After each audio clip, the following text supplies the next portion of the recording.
Hello YouTube! Today is Thursday, November 15th, and it's actually today. I'm actually recording this on November 15th.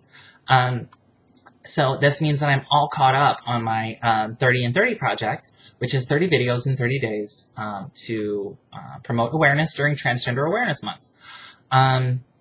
So one of the members of the BGN forums sent me a private message with a bunch of questions, and I picked out a couple to answer. Today's question is, how does a transgender person go about meeting others who they can date without having to give out a transgender speech and dictionary on the first date? That's not easy. However, it's a lot different today than it used to be, say, 10 years ago even. There are sites like OkCupid.com, which is now owned by Match.com. Match.com is not a good choice because it's very heterocentric. It only matches up men to women and, no men to men, no women to women, and no queer anything in between. Cupid, on the other hand, was originally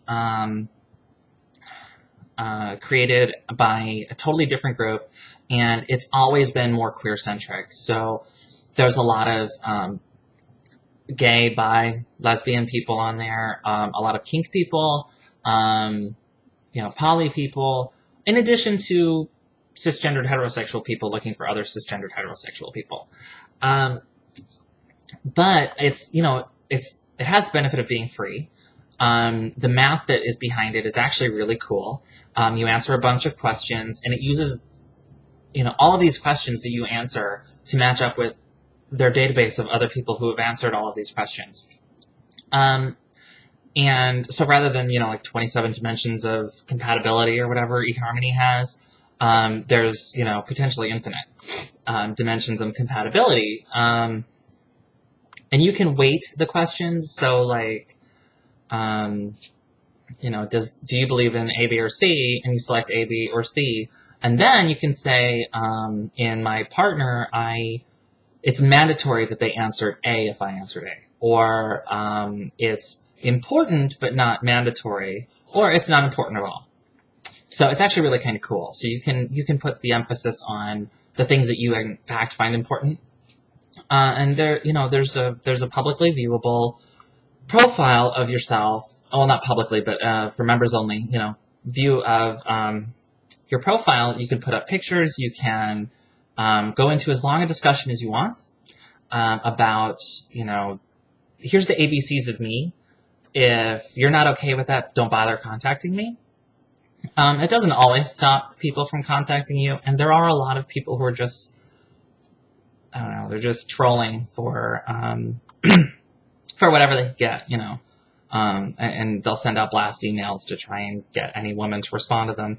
But it increases your chances of finding somebody who's trans-friendly. And at that point, they've had the opportunity to read your profile. If they're not interested, they don't contact you and they select themselves out. That's pre-selection, By the same token, other, internet dating brings with it a lot of ability to, preface your first date with things like,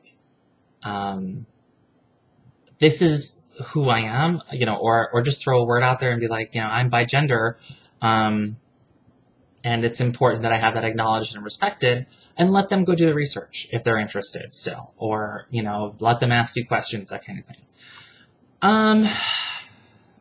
As for in-person stuff, I don't know. The best way, I guess, would be to, find groups and people who are already familiar with queer identities or, have already some exposure to non-hetero, cisgender-centric ideals of humanity, so that, you're much closer to being on the same page when you first start talking than, you would be with somebody who is not familiar with that or is adamantly against it, I wouldn't recommend going to Westboro Baptist Church forums in order to find somebody who, would be willing to date a trans person. And the fact of the matter is, you don't have to settle for someone just because they're willing to date a trans person. You're not damaged goods that has to take the first thing that comes along. That's the most important thing to understand. You are a whole person who deserves respect, deserves love, and deserves to have their identity honored by the person that they give their heart to. So ideally, the person that you're going to end up with, your gender is not going to be controversial. It's not going to be the subject of your fights. If you fight, it's going to be over who hogs the bed, or, who didn't do the dishes last night, or, money and sex and all of the things that everybody else's fights are about, but not about the fact that you're transgendered.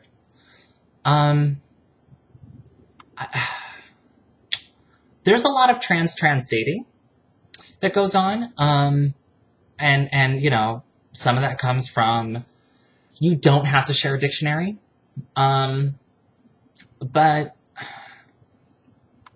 you have to keep your mind open too to their gender, and not be as dismissive of their body configuration as you're afraid someone might be of yours. Attraction is attraction, and so you're going to be attracted to whomever you're attracted to. I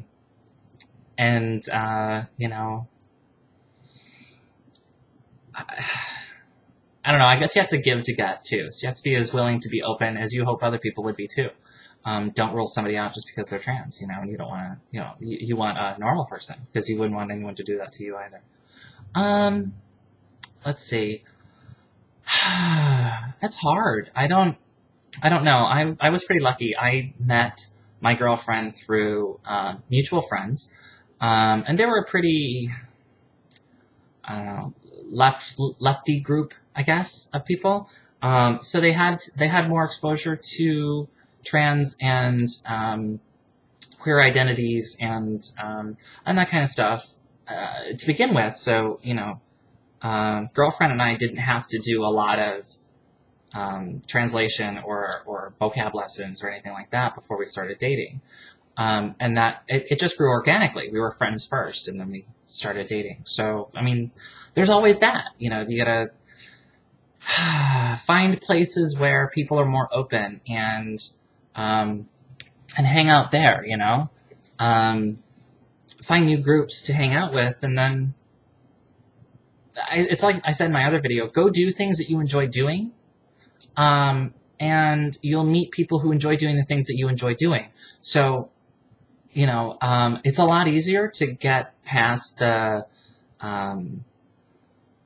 definition of transgender and all of that stuff first. It's a lot easier to get past that if you've had a chance to get to know each other first, because then they're invested in knowing you. And it's not like, one of the drawbacks of OkCupid and other dating sites is that it's really easy for them to look at your profile and go, oh, sounds great, transgender, fuck that, and be gone, and they just leave.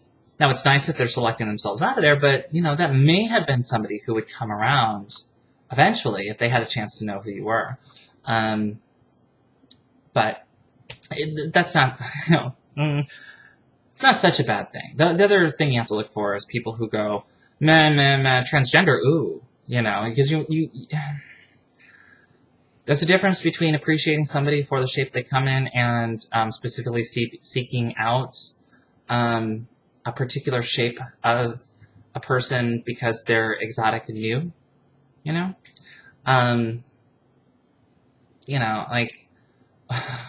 I've known a couple white guys who will only date Asian women because they're all so attractive and so exotic. And you know what?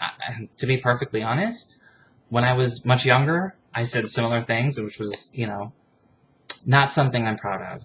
But, there's this exoticism that goes on and fetishization, and that's not okay either. That's not something you deserve. You deserve better than that. It's okay for someone to be, wildly turned on by your body, so long as they're also wildly turned on by your brain. yeah, so that's all of the bad advice I have to give. I don't really date anymore, and I really wasn't good at it when I was dating, so I'm not a good person to ask, but I've collected advice from other people, so that's what I have to pass on to you. Do things you enjoy, try online dating, and just be willing to educate, I guess.